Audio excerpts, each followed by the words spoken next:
Hello friends, welcome to Maithri's world.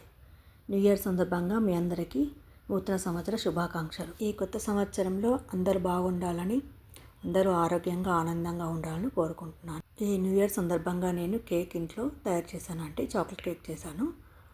చాలా ఈజీగా మైదా వాడకుండా, ఓవెన్ లేకుండా, ఎగ్స్ వాడకుండా నేను ఎగ్లెస్ కేక్ తయారు చేశానండి.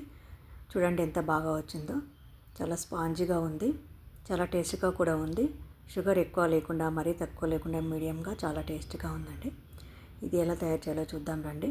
దానికోసం కావాల్సినటువంటి పదార్థాలు: 1 కప్పు గోధుమ పిండి తీసుకున్నాను, 1/4 కప్పు షుగర్ పొడి, 1/2 కప్పు పెరుగు, 1/4 cup sunflower oil, 1/4 cup cocoa powder తీసుకున్నాను.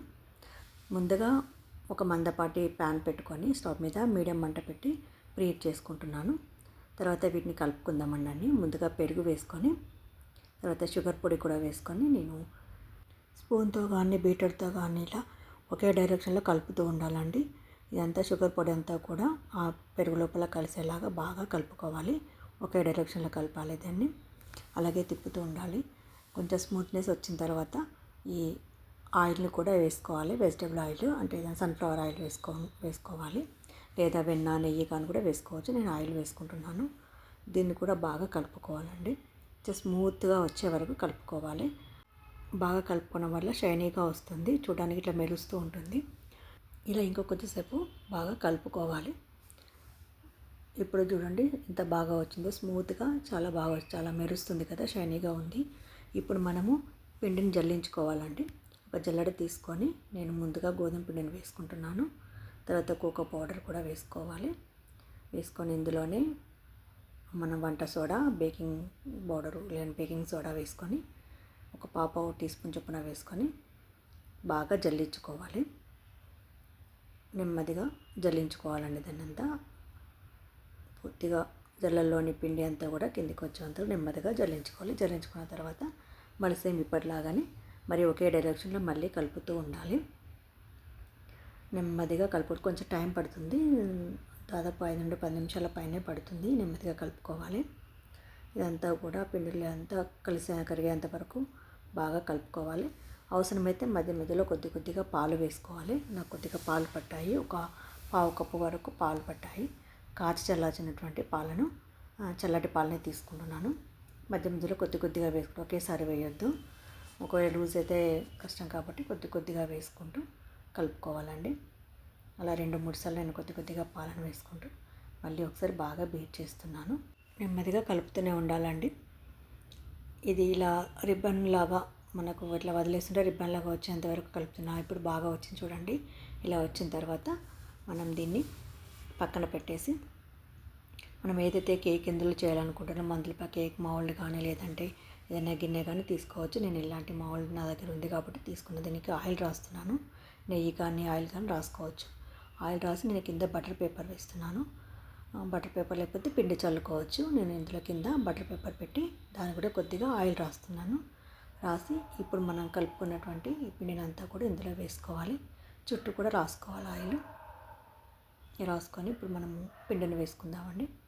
కలిపినటువంటి ఈ కేక్ యొక్క మిశ్రమాన్ని నెమ్మదిగా వేసుకోవాలి. చాలా బాగా వచ్చింది ఇది చూడడానికి. ఇలా వేసుకొని ఒకసారి 2 సార్లు ఇట్లా టాప్ చేసుకోవాలి. ఏదన్నా ఎయిర్ గ్యాప్స్ ఉన్నా కానీ పోతాయి కాబట్టి ఇలా చేసుకొని, తర్వాత నేను బాదంని సన్నగా తురుముకున్నాను. ఆ బాదం ఒక తురుమును వేస్తున్నాను పైన. మనకి ఏది కావాలంటే అది వేసుకోవచ్చు. నాకు బాదం బెటర్ అనిపించి అందుకే బాదం వేసుకున్నాను. ఇలా ఇంకొకసారి 2 సార్లు ఇలా ట్యాప్ చేసుకొని మనం ముందుగా ప్రీహీట్ చేసి పెట్టుకున్నటువంటి ఆ కడాయి లోపల పెట్టుకుంటున్నాను. స్టాండ్ మీద పెట్టుకోవాలి. తర్వాత కొంచెం పైన ఎత్తుగా ఉండేటువంటి దాన్ని పెట్టుకోవాలి. ప్లేట్ అయితే ఒకవేళ పొంగితే అంటుకుంటుంది కాబట్టి ఇలా కొద్దిగా హైట్లో ఉన్నటువంటి దాన్ని ఈ బిన్నెని బోర్లించుకున్నాను. అలా ఒక 20 నిమిషాల పాటు పెట్టుకోవాలి. ఒకసారి 20 నిమిషాల తర్వాత ఒకసారి చెక్ చేసుకుందామండి. ఇది సిమ్లోనే పెట్టుకున్నాను నేను. ఒక టూత్పిక్తో కానీ ఏదైనా ఫోర్క్తో కానీ నైఫ్తో కానీ చెక్ చేసుకోవాలి. నేను మధ్యలో గుచ్చి చూస్తున్నాను చూడండి. అది అసలు ఏమీ అంటలేదు, బాగానే వచ్చింది. ఆయన ఒకసారి చేతితో తడి చూసుకొని మళ్ళీ ఒకసారి గుచ్చి చూస్తున్నాను. అసలు ఏమీ అంటుకోలేదు, చాలా బాగా వచ్చింది. అయితే వెంటనే తీయొద్దు దీన్ని, మరి కాసేపు అలాగే చల్లారనివ్వాలి. బాగా చల్లారిన తర్వాత మాత్రమే దీన్ని మనం ఓపెన్ చేసుకోవాలి. అంటే సైడ్కి మాత్రం ఊరికే ఇట్లా సైడ్ నైఫ్తో ఇట్లా కొంచెం లూజ్ చేసుకొని మనం ప్లేట్లో బోర్లించేసుకోవాలి, అంతే అండి. బోర్లించుకోవాలి. చాలా బాగా వచ్చింది, చూడండి ఎంత బాగా వచ్చిందో. ఇప్పుడు ఆ బటర్ పేపర్ నేను తీసేస్తున్నాను, ఇవి పూర్తిగా చూపిస్తాను. చూడండి బటర్ పేపర్ కూడా ఏం ఎక్కువ అంటుకోలేదు, చాలా బాగా వచ్చింది. తిప్పి చూద్దాం. చూడండి చూడండి ఎంత బాగా వచ్చిందో, చాలా బాగుంది. నాకు ఈ ప్లేట్లో కట్ చేయడానికి వీలు కాలేదు కాబట్టి నేను ఇలాగా కట్ చేస్తున్నాను, ఇలా తీసి చూపిస్తున్నాను. నిజంగా చాలా స్పాంజిగా వచ్చింది, చాలా బాగుంది. నేను ఇది ఇంతకుముందు కూడా చేశాను, అప్పుడు కూడా బాగా వచ్చింది. చూడండి ఎగ్ లేకుండా, మైదా వాడకుండా చాలా సాఫ్ట్గా చాలా బాగా వచ్చింది, చాలా స్పాంజిగా ఉంది. టేస్ట్ కూడా సూపర్గా ఉంది. చాక్లెట్ కేక్ మీకు కూడా నచ్చుతుంది అనుకుంటున్నాను. మీకు నచ్చితే కనుక లైక్ చేయండి, షేర్ చేయండి, సబ్స్క్రైబ్ చేయడం మాత్రం మర్చిపోకండి. Thank you.